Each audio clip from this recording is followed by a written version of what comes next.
একবার ভেবেছিল যে অনাদিরাদি গোবিন্দ ভগবান শ্রীকৃষ্ণ তিনি পরম ব্রহ্ম নয়, সাধারণ কোনো গোয়াল বালক।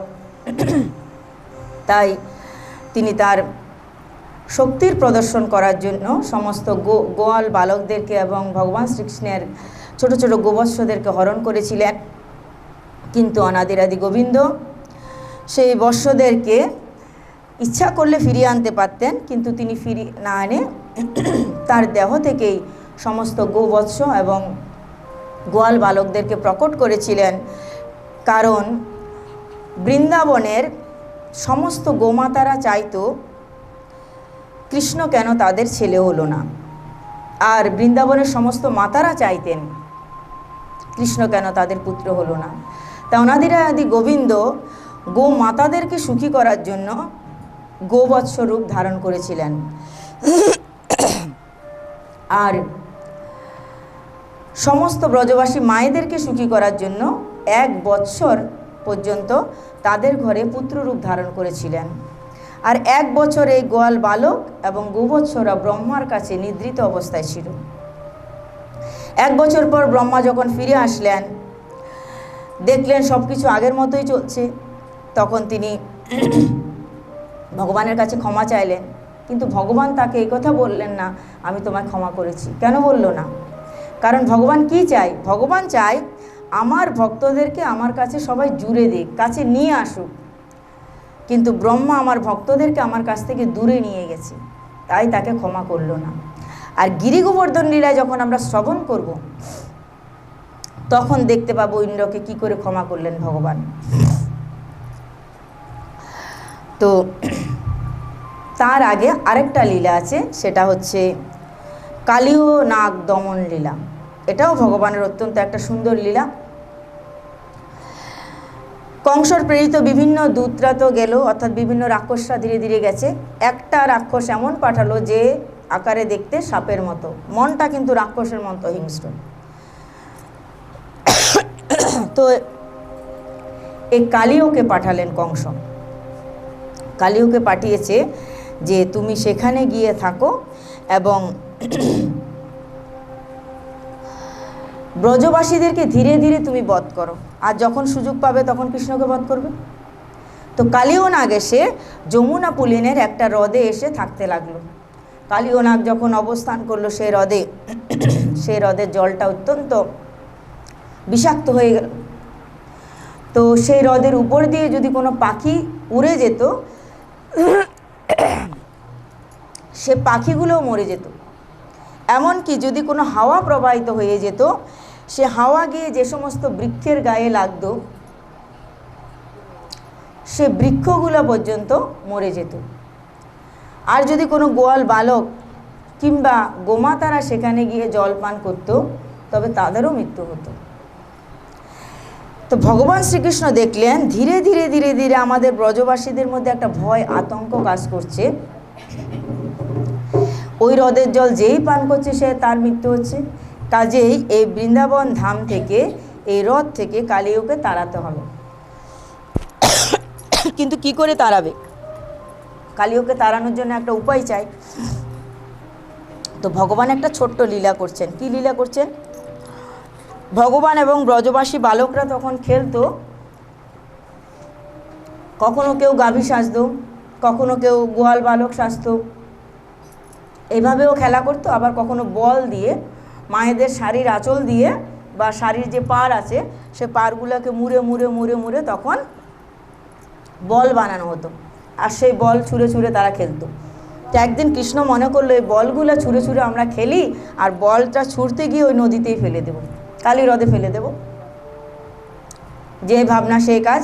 খেলতে খেলতে ইচ্ছা করেই সেই বলটাকে ফেলে দিল কালীদহে, অর্থাৎ যেখানে কালীয় নাগ বিরাজ করছেন সেখানেই ফেলে দিল। মনসুকা বলছে, আরে কৃষ্ণ আমার বলটা কেন ফেলে দিল?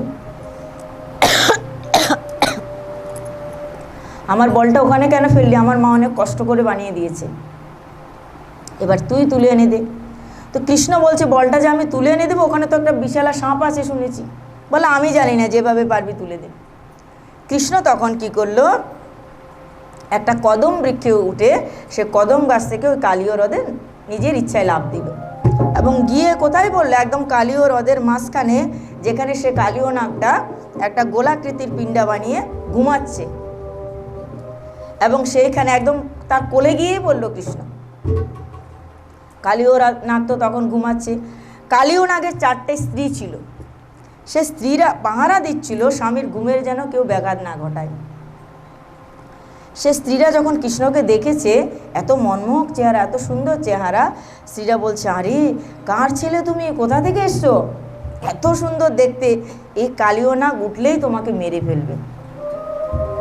এক কাজ করো, যদি ধন রত্ন টাকা পয়সা সম্পত্তি চাই, আমাদের কাছে সোনার গয়না অনেক আছে, তোমাকে দিয়ে দিচ্ছি, চলে যাও।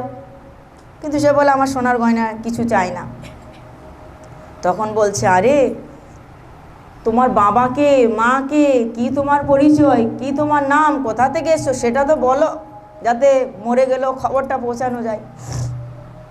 তখন কৃষ্ণ বলছে, আমার গ্রামের নাম তো নন্দগ্রাম, এখন আমরা বৃন্দাবনে থাকি, বৃন্দাবন থেকে এসছি, আর আমার মায়ের নাম হচ্ছে যশোদা, বাবার নাম হচ্ছে নন্দলাল, আর আমার নাম হচ্ছে কৃষ্ণ।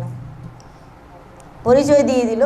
তখন বলছে, হায় রে, তোমার মা যশোদা তোমাকে না পেয়ে নিশ্চয়ই এতক্ষণে খুব কান্নাকাটি করছে, তাড়াতাড়ি চলে যাও। আর আমরা তো অবাকও আছি, এতক্ষণ তুমি বেঁচে আছো কি করে এখানে, বিষাক্ত জলের মধ্যে কি করে বেঁচে আছো? বলে, আমি বলটা নিতে এসেছি। বলে, বল কি করে নেবে, সাপের একদম কাছে, ওখান থেকে বল আনতে গেলে ও জেগে যাবে। কৃষ্ণ বলছে, বল তো আমি নিয়েই যাব। যখনই কৃষ্ণ বল আনতে গেল, কালীয় নাগ জেগে গেল। জেগে যাওয়ার পরে কৃষ্ণকে মারার জন্য খুবই চেষ্টা করছে, বারবার কৃষ্ণকে ওই সাপের লেজ দিয়ে মুড়ে মুড়ে মুড়ে মুড়ে তাকে মারার চেষ্টা করছে।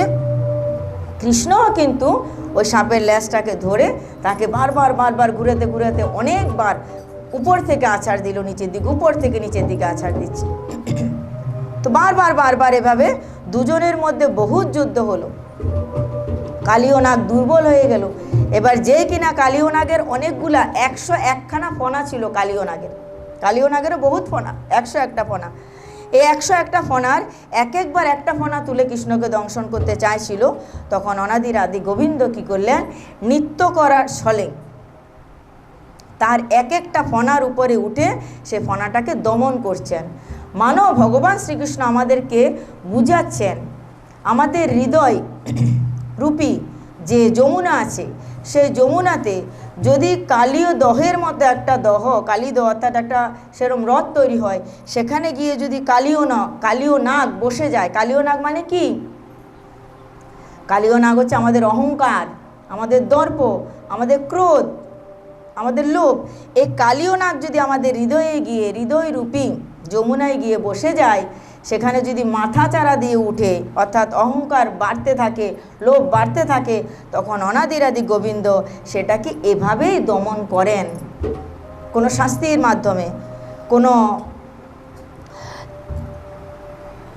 না কোনোভাবেই ভগবান সেটাকে দমন করেন, আমাদেরকে শাস্তি দিয়ে হোক বা অন্যান্য কারো মাধ্যমে হোক দমন করেন, যেন আমরা সেই অহংকারটাকে আর বাড়তে না দিই, উপরের দিকে যেন না বাড়াই।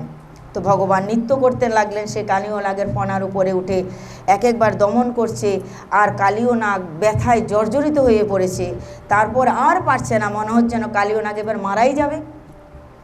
তখন আবার সে কালীয় নাগের স্ত্রীরা ভগবান শ্রীকৃষ্ণের কাছে আসলেন, হে অনাদিরাদি গোবিন্দ, আমরা বুঝতে পেরেছি তুমি কে, নাহলে আমার স্বামীকে মারার মতো ক্ষমতা অন্য কারো নাই, নিশ্চয় তুমি ভগবান, তাই তোমাকে প্রণাম জানাচ্ছি।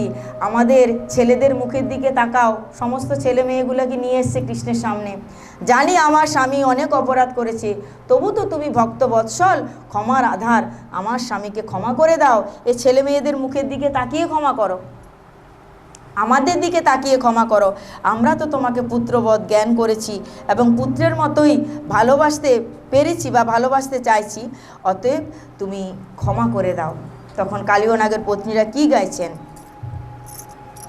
কালীয় নাগের পত্নীগণ ভগবান শ্রীকৃষ্ণকে উদ্দেশ্য করে বলছেন, কৃষ্ণ জিনকা নাম হে, गोकुल जिनका धाम है, ऐसे श्री भगवान को बारंबार प्रणाम। कृष्णा जिनका नाम,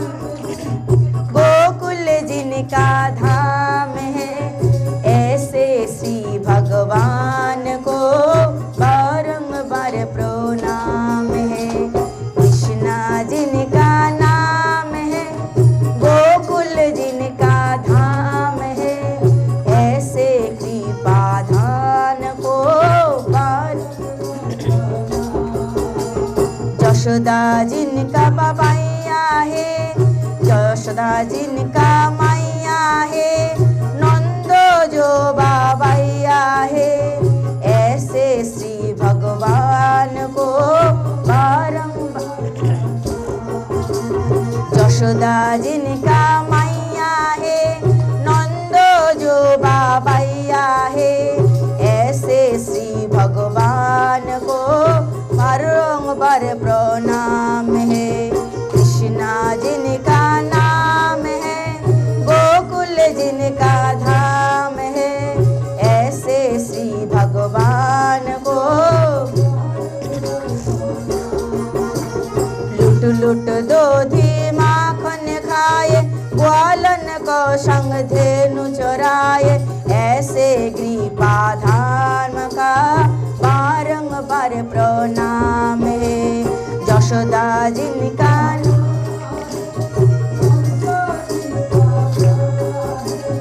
ऐसे श्री भगवान को बारंबार प्रणाम है। द्रुपद सुत का लाज बचावे, ग्राहों से हस्ती का प्राण बचावे, ऐसे कृपाधान का बारंबार प्रणाम है। यशोदा जिनका नंद जो बाबैया है, ऐसे कृपाधान को बारंबार प्रणाम है। कृष्ण जिनका नाम है, गोकुल जिनका धाम है, ऐसे कृपाधान को बारंबार प्रणाम है। यशोदा जिनका मैया है, नंद जो बाबैया है, ऐसे कृपाधान को बारंबार प्रणाम है। यशोदा जिनका मैया है, नंद जो बाबैया है, ऐसे कृपाधान को बारंबार प्रणाम है।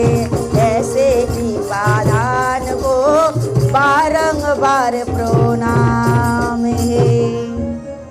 বারবার করে এরম কৃপাধানকে প্রণাম করছেন সেই মহর্ষি রমণীরা, অর্থাৎ কালীয় নাগের শ্রীগণ। ভগবান তাদের কৃপা করলেন, কালীয় নাগকে ক্ষমা করে দিলেন আর বললেন, যাও তুমি এখান থেকে জায়গাটা ছেড়ে দিয়ে বৃন্দাবন ছেড়ে গিয়ে রমণদ্বীপে গিয়ে বসবাস করো। কালীয় নাগ চলে গেল। তো এই লীলার মাধ্যমে আমরা এটাই বুঝতে পারি, যখন আমাদের মনে অহংকার, কাম, ক্রোধ, লোভ, মোহ, মদ, মাৎসর্য আসবে, ভগবান শ্রীকৃষ্ণের কৃপাতে সেটা চলে যাবে। ভগবানই সেটার নিস্তার করার একমাত্র হত্যাকর্তা, বিধাতা।